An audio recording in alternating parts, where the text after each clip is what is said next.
Hello，大家好。今日係我喺哥倫比亞被隔離嘅第60日。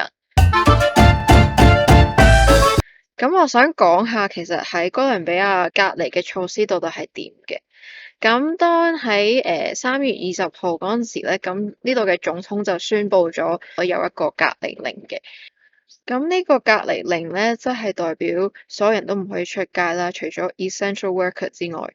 咁我哋就可以一個禮拜出去2日咁樣去超市買餸啊，去藥房或者去銀行之類嘅。咁其實我都冇乜點出街㗎啦。咁我就係用呢度嘅一個 app，係類似Food Panda 咁樣。咁但係就有個 personal shopper 幫我買餸咁樣。咁其實好簡單嘅啫，就係好似平時上網買嘢咁，你揀好咗你要嘅嘢，咁跟住就約佢幾多點過嚟。咁其實呢種與世隔絕嘅感覺都幾安全嘅，就係佢送到嚟之後，我就用消毒水抹下咁樣。去 disinfect 下咁樣，咁我想講下呢度人咧對COVID-19咧係咩態度嘅。咁當 COVID 未開始擴散到嚟呢度嘅時候咧，我就去揾一個 friend 咁樣，咁去佢屋企咧就，當佢哋一開門咧，佢阿媽見到我咧，佢就好驚，即係佢話啊 no no no no 咁樣喎，咁我就覺得OK，個場面其實都幾好笑嘅，因為佢咧就。好多哥倫比亞人咧對外國人都好好奇嘅，咁點解咧？我可能遲啲再解釋。咁所以佢一路咧就想問我嘢，但係一路都想保持距離咁樣啦，即係又要威。咁跟住咧，我就解釋咗俾佢聽，其實我喺呢邊咧都有一段日子，所以叫佢放心咁樣。另外有一次咧，就喺條街度行行下，有人嗌我 coronavirus 咁樣啦，coronavirus。咁其實嗰一下咧都幾無奈嘅，因為佢哋嗌完之後喺度笑啦。咁我又真係唔知有咩咁好笑，因為如果我真係有嘅話咧，佢哋應該係要驚先係嘅，即係我一個 walking bomb 咁樣咯。咁另外一個咧，我想帶出嘅一個點就係呢度嘅人咧係好中意 party 嘅，咁係超級中意。咁成日都會聽到隔離屋播好大聲歌啊 cumbia 啊、salsa 啊、reggaeton 啊咁樣。咁其實呢個係其中一個吸引我嘅地方，點解我嚟咗哥倫比亞嘅原因，因為我都好中意去玩同埋中意去 dance。呢段時間咧，我作為一個超級守規矩嘅人咧，我就冇出去玩啦。但係呢度嘅人唔係噶喎，你過馬路唔係睇紅綠燈噶喎，你睇有冇車嚟噶喎。就算綠燈，你嘅綠燈佢都可以照車埋嚟噶喎。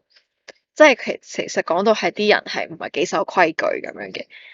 咁跟住我最近咧就睇咗篇新聞咧，就話一個俾人通緝咗好耐嘅毒販咧就俾人捉咗。點解咧？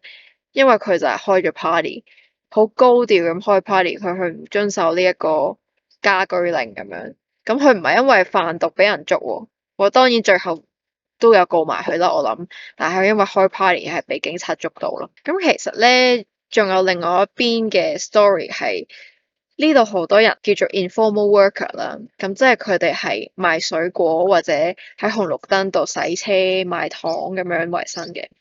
咁佢哋本身就係靠每日出去咁樣揾食去賺錢嘅，咁 day by day 咁樣啦。咁唔係個個人都係有一嚿錢喺銀行可以以備不時之需咁樣。咁所以今次嘅打擊對佢哋係好大嘅。第一二個禮拜其實我都冇見到好多人出街嘅，但係之後就開始聽到喺街上傳來好多人嗌嘅聲。